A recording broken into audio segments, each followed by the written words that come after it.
nezarúcujte Ducha Svätého a nezabíjajte sa duchovne hriešou. Ja som vaša mama, Panna Mária, a zjavila som sa vám len, aby som vám prišla povedať, nerobte si navzájom zle, lebo na Božom súde bude už neskoro. Ak nechcete duchovne zomrieť v pekle, ak nechceš mať ťažké Božie súdy, ak nechceš, aby ti ostalo navracanie a spledla ti tvár. A ostalo ti zle z toho, že ak nechceš pocítiť, aké je to byť odsúdený, zatratený, vo večnom trápení na smrť byť utríznený, preto ja plačem za Božími deťmi, sedem bolestnými slzami. A je nám to úprimne ľúto, keď ku každému Božiemu dieťaťu pristupujeme individuálne podľa jeho potreby. A Boh je láska, ktorá nechce odsúdiť do pekla. Ale evanjelium podľa Jána znie: od neba päti ľudia asi očividne milovali tu, keď robia zlé skutky. Preto Panna Mária nás neustále upozorňuje, že ľudia, robte dobré skutky a nerobte si zle. Ak nechcete v temnote zomrieť duchovne, tam, kde je veľa krutého a surového utrpenia, duše moje, modlite sa k Bohu a ku mne. Hovorí kráľovná posvetného ruženca: Pane, a čo mám urobiť, keď urobím hriech? Pokánie moja milovaná dcéra a syn. Robokánie môj milovaný syn a milované deti moje, robokánie, hovorím ti, tvoj Boh a Pán. A vyjadri úprimnú lútosť za hriechy. Vyjadri úprimnú lútosť a už viac môj milovaný syn a milovaná dcéra už viac nehreš. Ako Bohu, tak aj Duchu Svätému, aj Pánovi Ježišovi, aj Panne Márii. Tvoj každý hriech im ubližuje a ja ťa rozrešujem od tvojich hriechov. A zober si z toho ponaučenie, že zlo je naozaj surové a krute veľmi zlé. Nedaj sa oklamať ani podviesť, nedám sa kúpiť, lebo zlo tvoju dušu chce naozaj skutočne uklízniť a zahubiť. Ak nechceš zomrieť, tak sa z toho človek konečne si z toho zober ponaučenie.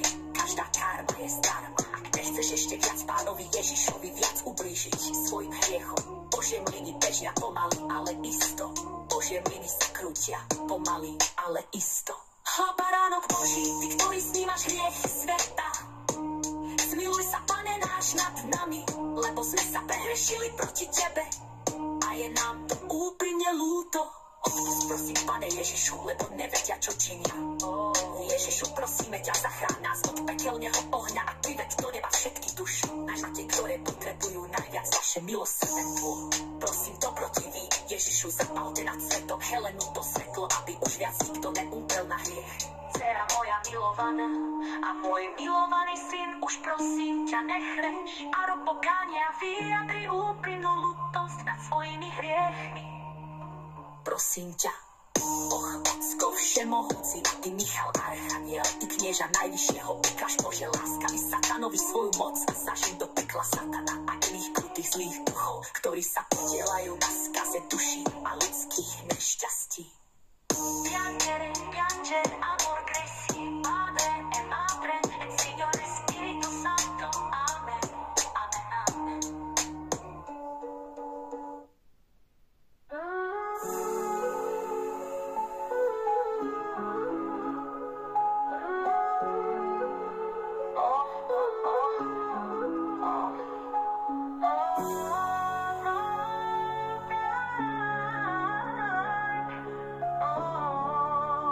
Prosím vás, ľudia, neď sa mocu Ducha Svätého a nezabíjajte sa duchovne hriešom. Ja som vaša mama, Panna Mária, zjavila som sa vám, len aby som vám prišla povedať, nerobte si navzájom zle, lebo na Božom súde bude už neskoro.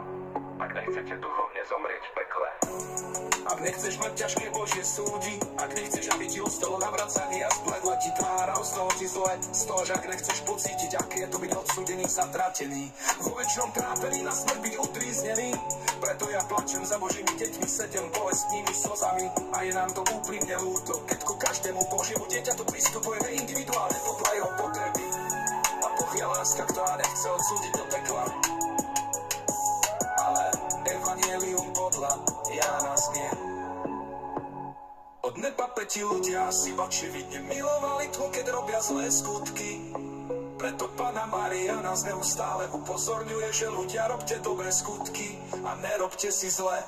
Robte si zle, ak nerobte si zle, ak nerobte si zle, ak nechceš mať ťažké, ak nechceš mať ťažké duchovne, tam, kde je veľa krutého a surového utrpenia, keď duše moje, modlite sa k Bohu a ku mne, hovorí kráľovná posvetného ruženca.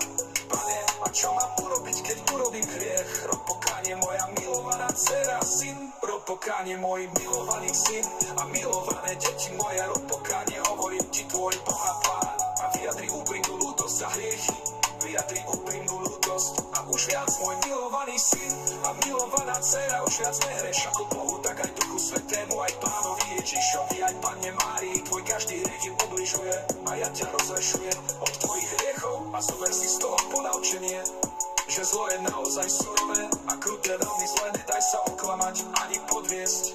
Nedám sa kúpiť, lebo zlo tvoju dušu chce naozaj skutočne utrízniť a zahubiť. Ak nechceš zomrieť, tak sa z toho človek, konečne si z toho zober ponaučenie. Každá karma je zdarma, ak nechceš ešte viac Pánovi Ježišovi viac ublížiť svojim hriechom. Božie mlyny bežia pomaly, ale isto. Božie mlyny sa krútia pomaly, ale isto. Chlabaránok Boží, ty, ktorý snímaš hriechy sveta, zmiluj sa, Pane náš, nad nami, lebo sme sa prehrešili proti tebe a je nám to úprimne ľúto. Odpust, prosím, Pane Ježišu, lebo nevedia, čo činia. Ježišu, prosíme ťa, zachráň nás od pekelného ohňa a prived do neba všetky duše, najmä tie, ktoré potrebujú najviac vaše milosrdenstvo. Prosím, dobrotivý Ježišu, zapálte nad svetom Helenu to svetlo, aby už viac nikto neumrel na hriech. Dcera moja milovaná a môj milovaný syn, už prosím ťa, nechreš a rob pokánie a vyjadri úprimnú ľútosť nad svojimi hriechmi. Prosím ťa, Bohocko všemohúci, a ty Michal Archaniel, ty knieža najvyššieho, ukáž Bože láskavý satanovi svoju moc a zažeň do pekla satana a iných krutých zlých duchov, ktorí sa podielajú na skaze duší a ľudských nešťastí. Piangere mile krajsi, Padre,